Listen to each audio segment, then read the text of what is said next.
complete removal or is of residual. Farmers completely remove the residual so that the fertility status of the soil is declining over years. Decrease of maize productivity from time to time. There's a monocropping in the study area, so the productivity is declining. Degradation of soil, rainfall, practical rainfall, increasing cost of land rate,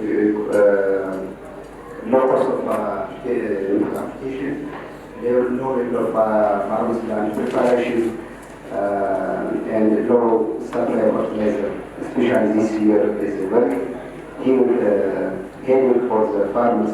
There is of protection, there is of mechanization. Mechanization is not, we can say it's need. Farmers do not use mechanization for pre-harvest as well as post-harvest. This in the state area.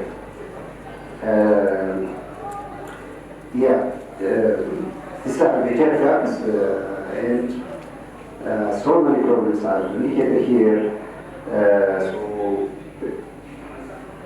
I think I shall pass it. The major barriers in maize are lack of proper growth of farm selection by farmers, and lack of adequate land flow, high input price, avoidance of compost fertilizer, complete removal of residue as previously stated, price variability.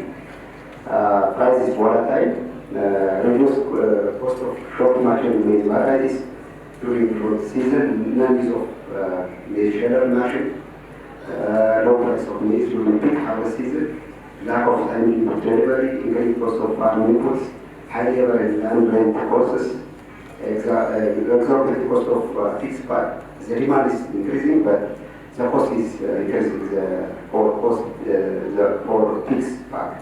Lack of skill of farmers on maize production, decreasing maize productivity, and insufficient market linkage. Opportunities include availability of development agents, as I said, the physical structure as well as the human being are there, but the quality of extension they deliver is a question since they engage in different activities. Existence of good price for maize, I think in history maize is the highest price for maize this year. It was low in the previous years in decades, but now the price of maize is skyrocketing. Availability of labor, establishment of processing like agro-industry. This is an opportunity for maize and other crops. Maize is more productive compared to other crops. Maize short maturity than other crops. Maize produce is useful for agro-industry raw material. And the use of maize makes it an opportunity for this crop. As a recommendation, application of low or non-chemical on maize should be implemented. Cost of industrial maize agricultural for farmers should be balanced. Farmers obtain the industrial goods that were bought from market is higher than our products. So this should be balanced, create market linkage, decrease cost of fertilizer and crop seed. Farmers should accept agricultural expert salaries for their farming, and farmers should use the common maize package, increase frequency of land growing, production of crop technologies, supply of improved maize varieties, as well as fixed bags and use of proper crop rotation is among the recommendations. Farmers should organize themselves and produce and supply the produce for agro-industries. Farmers should produce maize in cluster base. It's an approach used by the Ministry of Agriculture in Ethiopia, cluster production approach. Farmers should produce quality produce by use of maize sheller. Farmers should store their produce using, since there is a high post-harvest cost. Fertilizer factory should be established. This is a suggestion from agricultural experts as well as farmers in the study here. This is also the issue of everyone here in Ethiopia these days. Use of mechanization farming should be an issue. And the role of the government will be arrange experience sharing for farmers, capacity building, cost of industrial use should be minimized, create market linkage, decrease cost of imports, farmers should get strong support and follow-up from agricultural experts, government should regulate market price of goods. Farmers frequently ask this one, the price of oil, the price of sugar, and other or industrial goods is increasing from time to time. Market mechanization available for free and post-harvest activities, make mechanization available, provide high levels of fruit, from varieties that have fruit flow and measure is as a general, this is a base case, but the orange plate suitable farming system, there is no, as I said, orange plate is beautiful, so the product status as quantitative stage and it is scanty. The production adaptation is improved technology is mandatory, and we are doing here. For the farming case, in Banjara district, if faba fruits are mainly used for consumption, so it needs introduction of improved varieties technologies so that the production will be expanded. The status of our capacity building activity for business skills training and module manuals. Already the manual has been translated into Amharic. It has about 10 manuals and modules, and we are ready to give the training after this week. And this is what I have. Thank you. This is specific to Ethiopia, but then instead of just focusing on Ethiopia, it would be nice to have a contextual understanding of where we stand vis-a-vis other countries in Africa. To understand that we've got quite a common problems, and then what is specific to Ethiopia and how are we dealing with it moving forward. So, as a general background, we have estimates now that 1 in 3 are malnourished in the world. So malnutrition could be different forms, could be undernutrition or overweight obesity. So about 1 in 3 in the world are affected by malnutrition. And major driver for malnutrition are poor quality diets and diet-related conditions. And these are representing today the largest set of risk factors for the global burden of disease, greater than unsafe sex, alcohol, drug, and tobacco use combined. So it is a critical problem. So when we say poor quality diets, what are we saying? What are we talking about? So basically, you've got the first ladder. So we put it in the form of a ladder. The first is to have an energy-sufficient diet, so as to lead a productive life, meeting your energy needs. But that's not enough.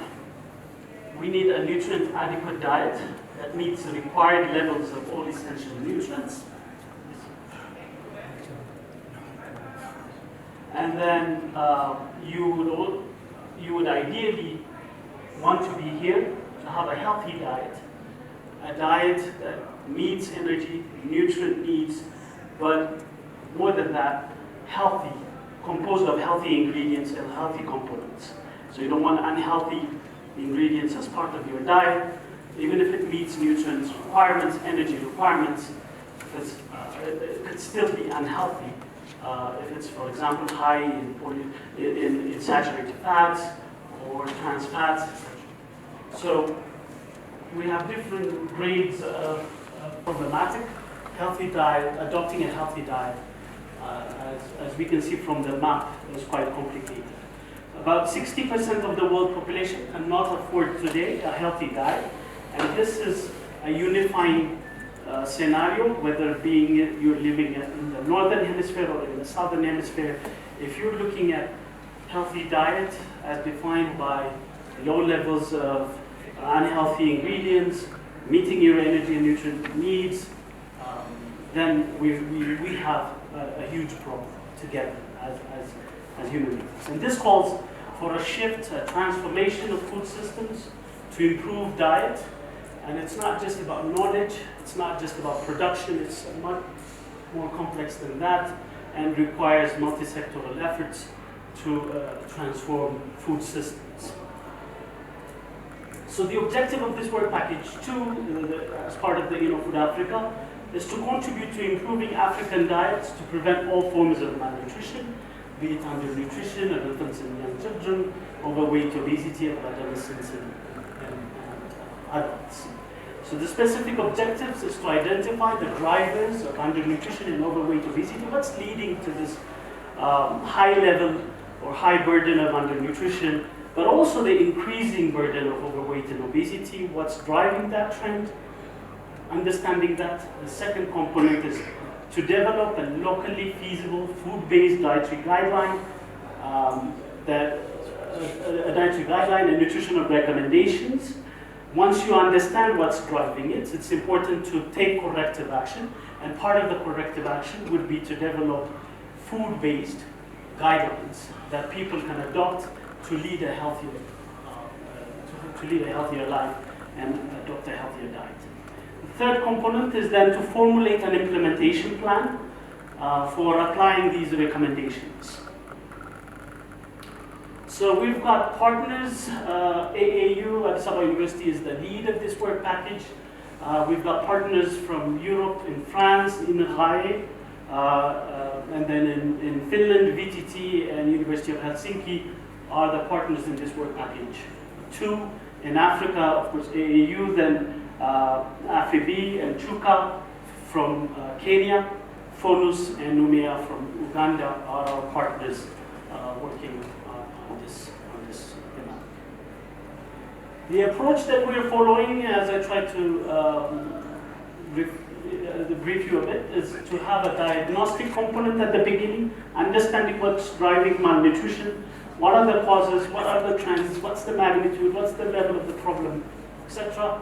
Then try to develop some solutions, and as part of the solutions we're thinking of developing diet models, optimization, linear modeling that would give us scenarios of what your diet should look like vis-a-vis what it's looking at today, what it should look like if you want to lead a have a healthy diet. Then we would then develop or contextualize food-based nutritional recommendations, and this depending on the countries.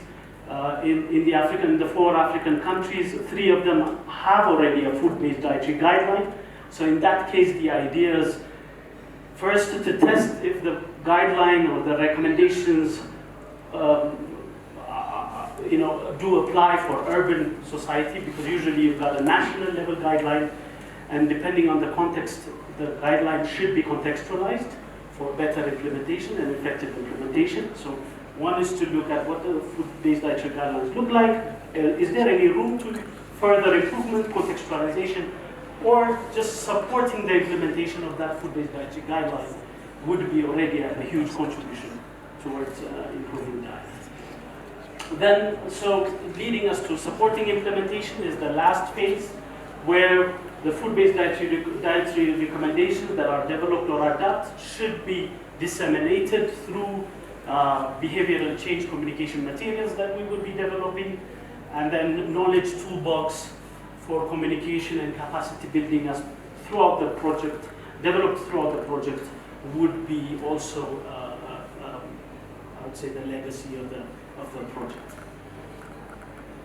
So if we look at the diagnostics part, we had several activities. The first one was based on existing data sets, trying to understand what are the factors that are associated with undernutrition, but also overweight, obesity, but also other forms of malnutrition like anemia, etc.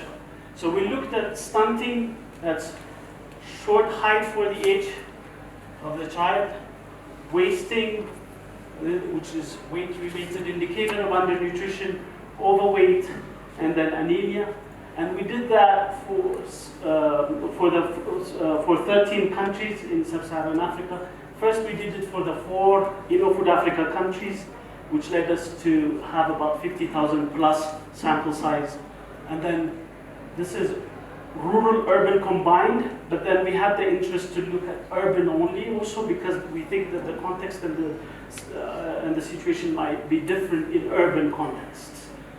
So using the most recent DHS data from each country, we've analyzed the trends, determinants of different forms of malnutrition, identified factors that were associated with malnutrition, and then urban-rural combined versus separately was done. And this is informative because we have the World Health Assembly targets for 2025, but that were adopted as part of the Sustainable Development Goals for 2030 that have put bold targets of reducing stunting, wasting, reversing the increasing trend of overweight, but also reducing anemia.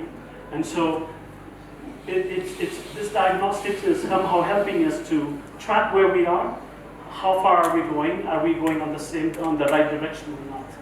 And this has then been expanded to 13 countries in sub-Saharan Africa. The second component was a review of all the evidence that's published, or as much as we could. We adopted a food systems framework, and so it was not just about malnutrition, what's the prevalence, what are the trends, but trying to understand from the literature, adopting a food systems framework, what's the share of the food production in the trends that we see in overweight and undernutrition, for example.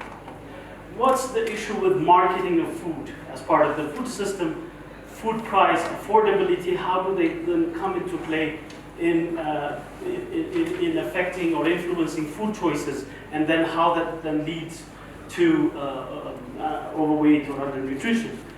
So we looked at drivers of malnutrition from a consumer behavior perspective, knowledge of the consumer, the promotion aspects, etc. Food environment, what's in your food environment, in your personal food environment, but also in your external food environment. That leads to media, promotion, price, affordability, all of that comes in here. Then you've got food supply, what's being produced. Are we producing enough of the different food groups to help you to meet the recommendations, for example, to eat a diversified diet? Do we have enough of the different food groups that we're recommending? Are we producing enough from the different food groups, etc.? Were the questions. And then food affordability, and then finishing off with challenges ahead.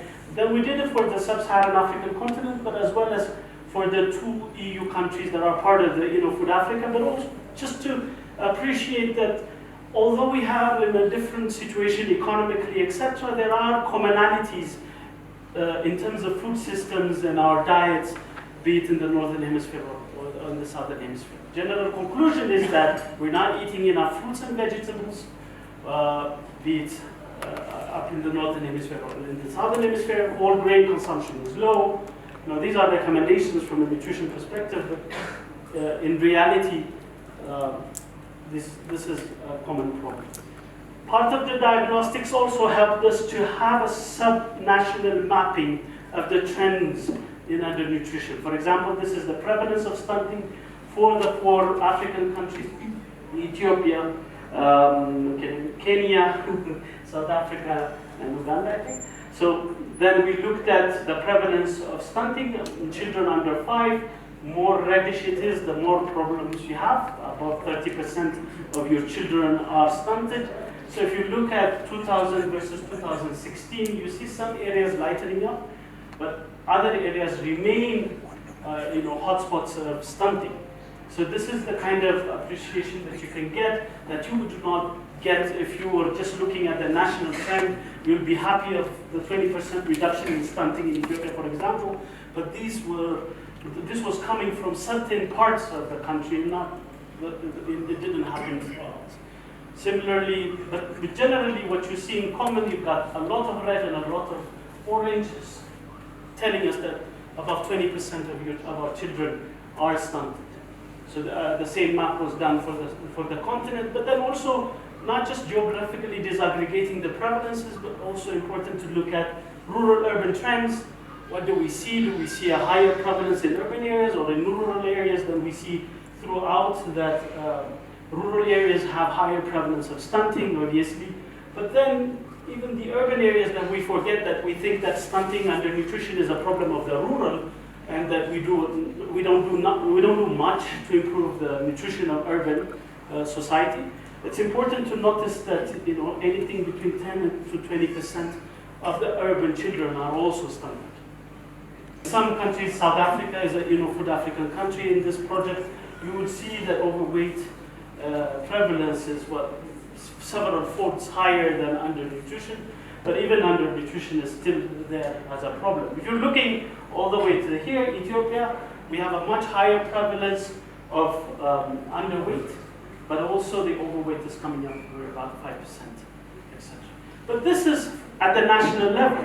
But if you're looking at, again, it's quite packed, sorry, but if you're looking at urban, rural, urban is in red, rural is in blue. If you're looking at the overweight prevalence, then you would see that you have a much bigger problem in the urban context.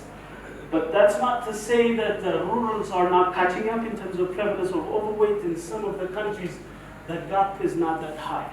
Looking at Ethiopia, for example, it's much more of an urban problem, overweight obesity. But if we're looking at South Africa up in there, which is an InnoFoodAfrica country, then overweight obesity is a rural as well as urban problem. Okay. So now we know that we've got a problem. We've got overweight obesity trends that are up. We've got still undernutrition, rural, urban, different contexts. Diets play a big role, we know that, but we don't know enough about what's being consumed quantitatively, what's being consumed by urban population. Much of the work, as I said earlier, in these countries are done in rural areas, and so we don't know as much as we know for rural, for urban population. So what we did then is a food consumption survey. The objective was to understand the food consumption in the cities in Ethiopia, Uganda, Kenya, and South Africa. 2 cities from each country were selected, and to account for urbanity gradient, primary city and secondary city were chosen.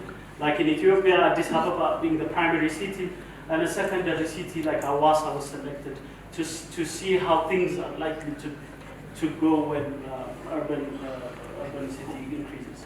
Considering logistical challenges in each city, the consumption of mothers and child pairs were considered, so that we can have an idea of the adult consumption as well as the child consumption in a given household.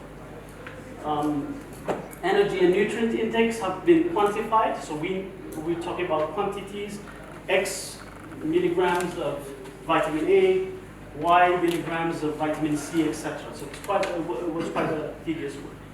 The sample size is relatively big. For Ethiopia, we've got overall 920, for Kenya, 836, Uganda, 780, and South Africa, 800. These are mother and children, altogether 3,326 women and children were part of this study.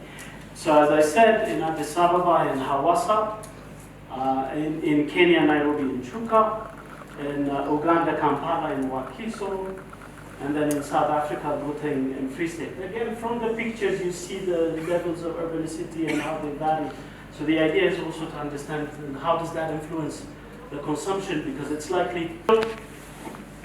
As part of the solutions, we said that we will be focusing on food-based dietary guidelines. So we analyzed the current diets, and the idea is then to develop optimized diet models through linear programming.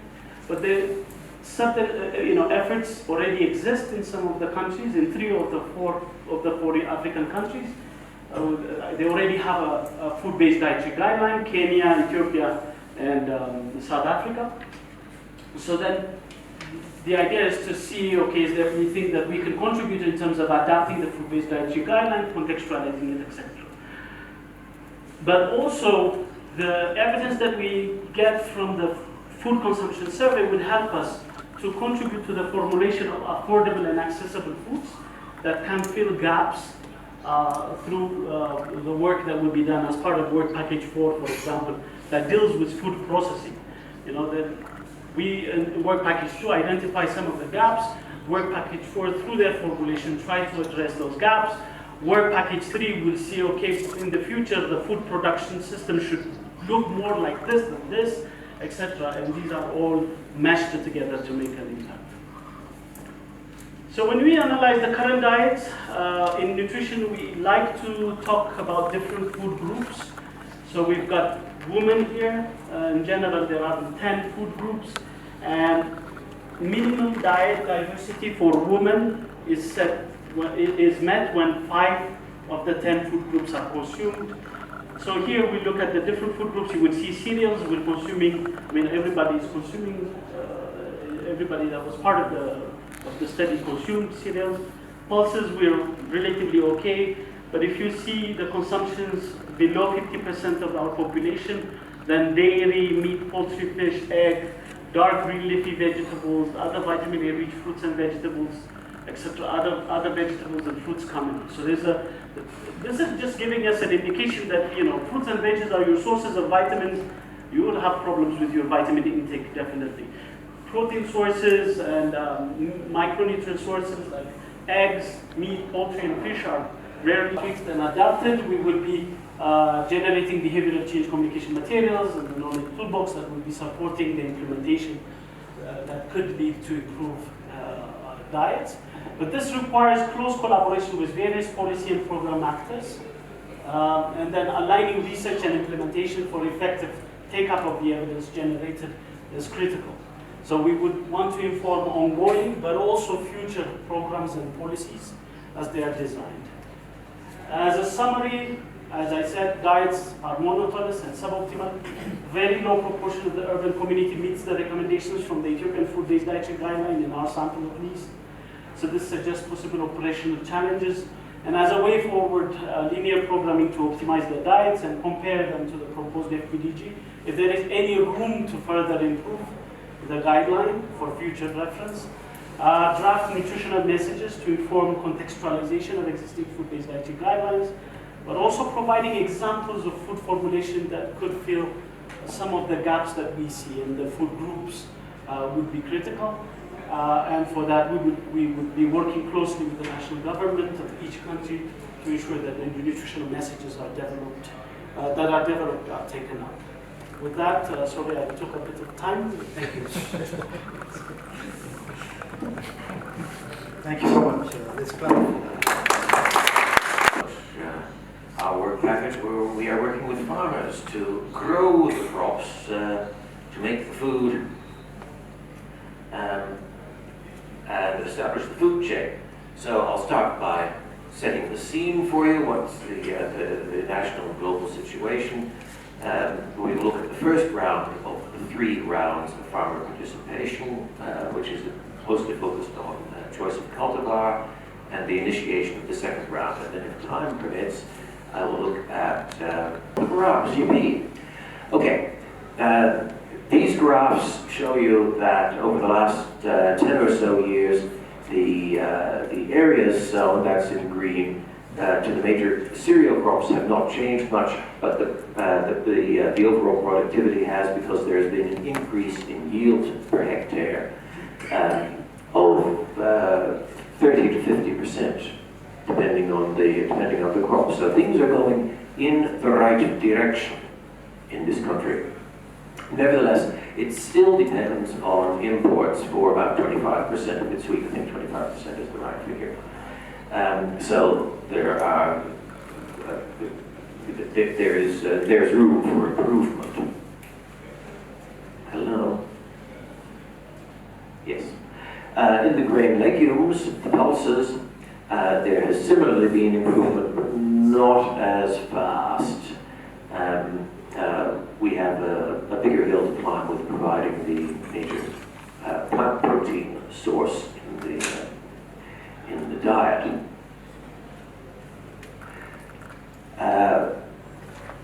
We have gathered some data on the use of a couple of major inputs into growing crops.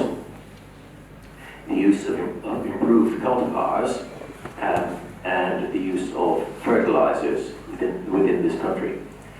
Use of fertilizers in most of the crops is reasonably broad, with the exception of sorghum among the cereals, and of course, because the grain legumes can fix nitrogen from the atmosphere, they don't need nitrogen fertilizer, but this means that they may miss their other nutritional needs.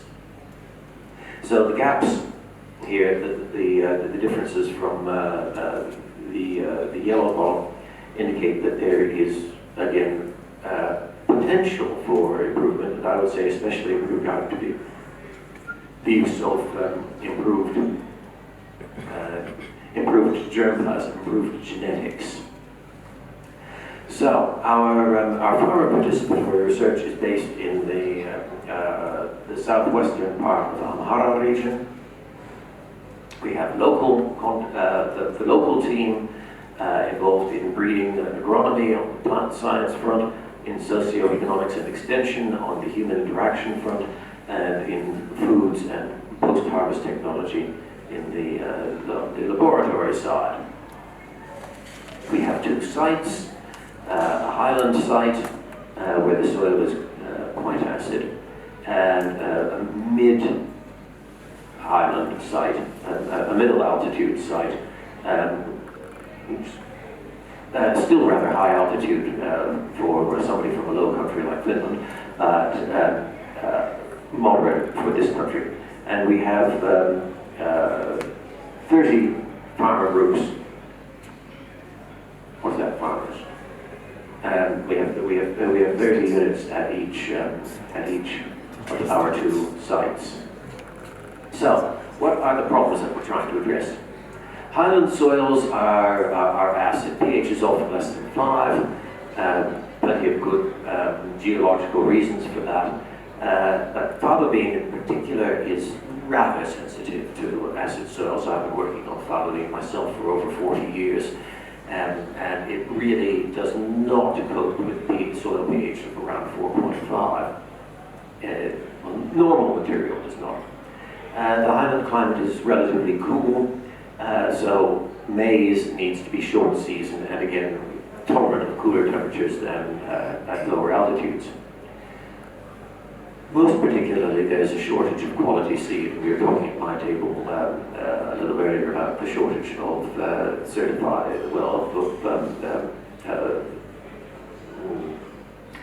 known TEF seed.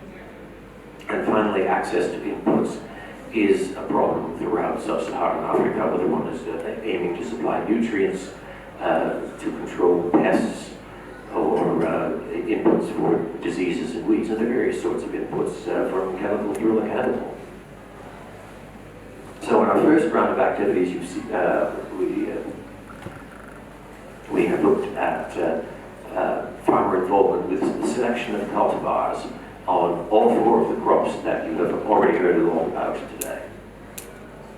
The second step, the second part of the first step is some technology evaluation for Midland maize, but I don't have any material on that to show you. And we're looking at the security of supply and cleanliness of the seed system, and participating in the value chain survey as well. So, we're looking at farming practices, again with all 4 crops. We have had training sessions for a large number of farmers and extension workers. And we have implemented these participatory trials in the Highland District, faba, teff, and maize, and in the Midland District, sweet potato and maize. Now I introduce you to some interesting jargon that I myself have learned during this project. We have mothers and babies in the experiment world as well as in the human nutrition world. The mother trials are designed for scientific evaluation. We have 4 replicates, so we can determine the significance of variability between our experimental units, like the cultivars. And then these move out into the farm scale. There are several baby trials where an individual farmer will grow some of our set of cultivars, for instance, but with just 1 pot of each rather than looking at 4 pots of each, so they get hands-on experience, and we don't need to do the statistical analyses on these sorts of experiments. So let's look at the highlands. And we'll start with faba because that's my favorite crop. We have these experiments, by the way, the y-axis shows you yields in quintals per hectare. So our local check is producing barely a ton per hectare. Not great on the world scale, or even on this national scale. But the new cultivar Noman delivers 2.7 times the local check. Now that's a really impressive leap ahead. And I don't often see margins like that in experiments. In fact, I don't think I've ever seen a margin like that in an experiment. So this is good stuff. In maize, we don't have this is the one case where we don't have a local check.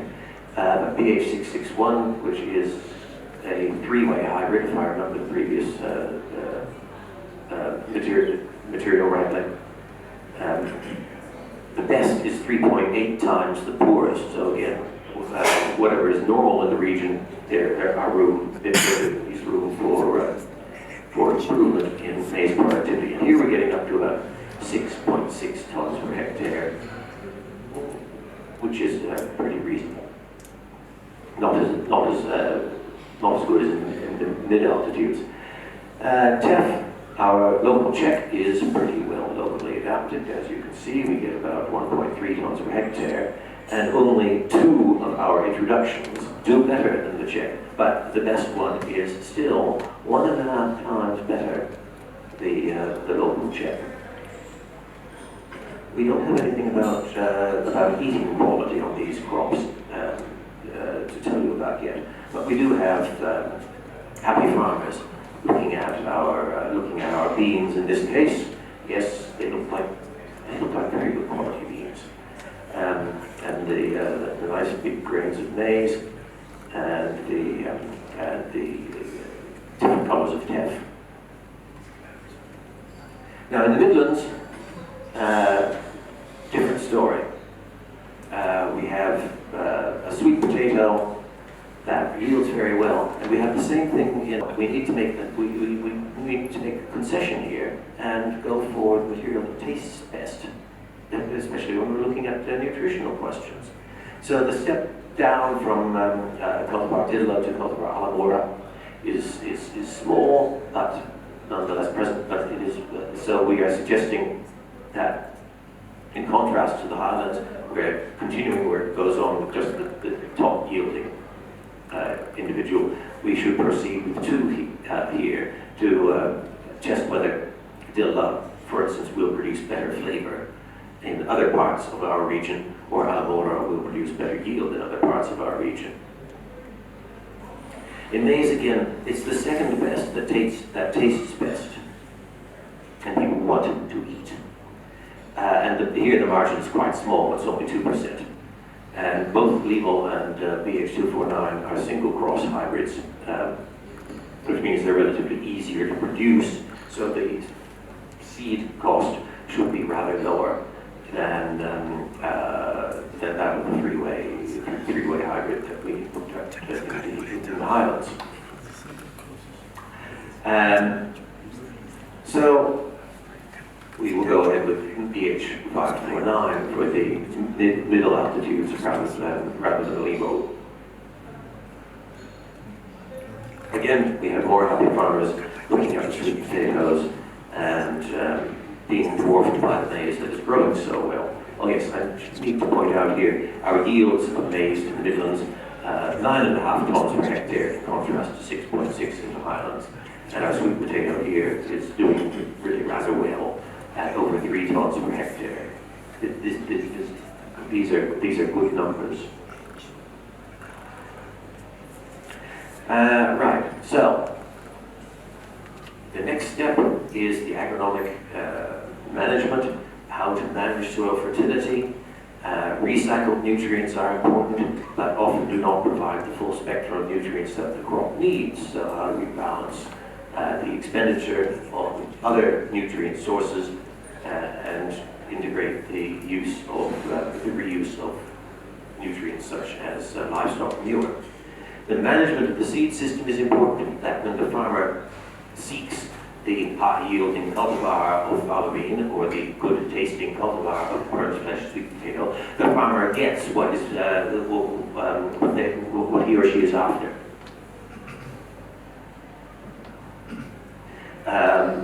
Post-harvest management is important, and these agrozet bags, which protect the crop from the harvested crop from various kinds of pests, are being introduced. And following the traceability is important again to ensure that the seed produced by farmer X is what is bought by farmer Y. These individual cultivars are being scaled up on reasonable sizes of land. Half a hectare in the case of each of the sweet potatoes, 1.5 to 2 hectares for the seed and grain crops. Several farmers involved, mostly sown in July, except for the maize in May. And notice the inputs that there is significant lime being provided to the teff, only 1/4 as much in faba and maize because it's being put in the row instead of between the rows. So this will raise the pH. Quite impressive amounts of fertilizer being added, and each one has been assigned to a different seed producer. Training materials being developed. We're looking at handling the material post-harvest for each of our 4 crops, and ensuring a viable, traceable seed system for each one. And I see that some of these are available in Amharic and English bilingual documents.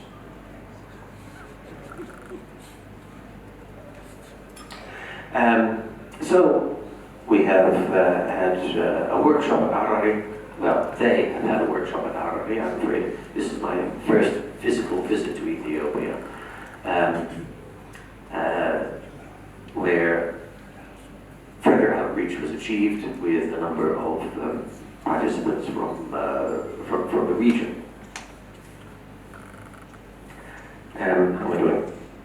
Speed up. Okay. We'll just introduce the losses at farm level have been analysed, so we can assess what we can do about side streams for use in, for instance, producing of the packaging. About 2 minutes on soil acidity, because this is an important interaction between the University of Helsinki and Harare Institute.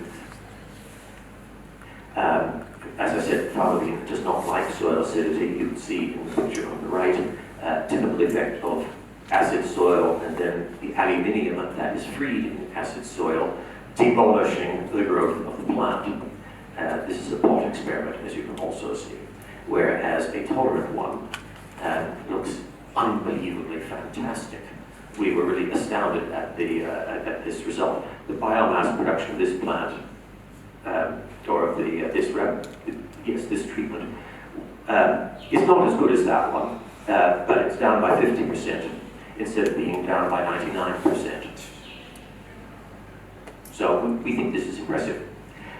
So some of the materials Kifle brought from Ethiopia to Helsinki to purify and classify, and now it's taken back the most tolerant selections out of the cultivars to grow and to test in the field here. Have we made significant progress in improving the soil acidity tolerance of the crop? So, to wind it all up, yields can be increased by improving the choice of cultivar up to 2.7 times in the case of faba bean, 1.5 times in teff, and so on. Appropriate use of inputs, balanced use, putting in the inputs when they are needed, not as a prophylactic measure as is seen in a lot of North American agriculture, but as a curative measure. This can increase yields further. Community investment is vital first step. This is what we saw in Kenya a couple of months ago, that the farmer cooperatives got together to co-invest in the inputs to test their importance. And as you've heard already with the other two work packages, training and communication, in this case of farmers, is so important. I can sit in an ivory tower of a university and pretend to know lots of things, but it doesn't matter if I don't communicate it and if I don't open my ears about such questions as it doesn't taste good. So, thank you for listening. In this work package, we have VTT from Finland, the University of Victoria, which is the leading work in this work package, FIMA, and we have the University of Helsinki, Asia University. We have our partners from France, INRA, and Makerere University from Uganda, Gatsago Industry from Ethiopia, industrial partner, Delphius from Belgium, and Pratus also from Belgium. These are the partners who have been working in this work package. So I borrowed this slide from Dr. Kala from work package 2. He underlined that 1 in 3 people in the world are highly affected by other dimensions of malnutrition. And he also underlined that 60% of the world population cannot afford healthy diet. So the timing is right. We need to improve diet quality globally. And he also mentioned that there are 4 pillars that we need to shake, we need to address in order to provide the quality diet. We need to address the quantity aspect, diversity, quality, and safety. But along with this important background, we need to know that we are living in a world in which climate is changing, and whatsoever ingredients we are selecting to improve diet quality, those ingredients or those agricultural crops need to be nutritious, need to be mostly climate smart, and also they need to be able to grow in marginal land. So with this understanding, InnoFoodAfrica, in this work package 4, we have selected mostly climate smart, nutritious, and crops that can easily grow on marginal lands to develop nutritious diet. So the IFA crops, or InnoFoodAfrica crops, are orange flakes potato, banana, amaranth leaf, sorghum, cowpea, faba bean, finger millet, F, and bambara groundnut. So using these ingredients, this work package, we have tried to develop 1 important ingredients, 2 food prototypes. So let me take you through the aims and objectives of this work package. Overall, work package 4 aims to develop safe and nutrient-dense cereal, pulse, root crop-based food ingredients, number 1, and based on using these ingredients in this work package, food prototypes to address both dimensions of malnutrition have been developed. Specific objectives of this work package is to produce high-quality food ingredients and using ingredients to formulate affordable and convenient food products, and to evaluate the nutritional, sensorial, and functional qualities of the proposed and developed food prototypes. And this work package also provides data to work package 1, which mainly involves inventory analysis and modeling. Last but not least, this work package also will establish a technology toolbox for knowledge transfer.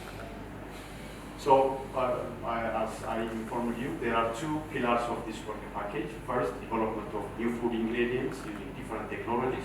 And second pillar is to develop new food prototypes, using the new food ingredients. So, what are the food ingredients so far developed by different partners? For instance, fermented flours from tape have been developed by the University of Helsinki, Pratos, AU, and University of Victoria. Banana and amaranth flour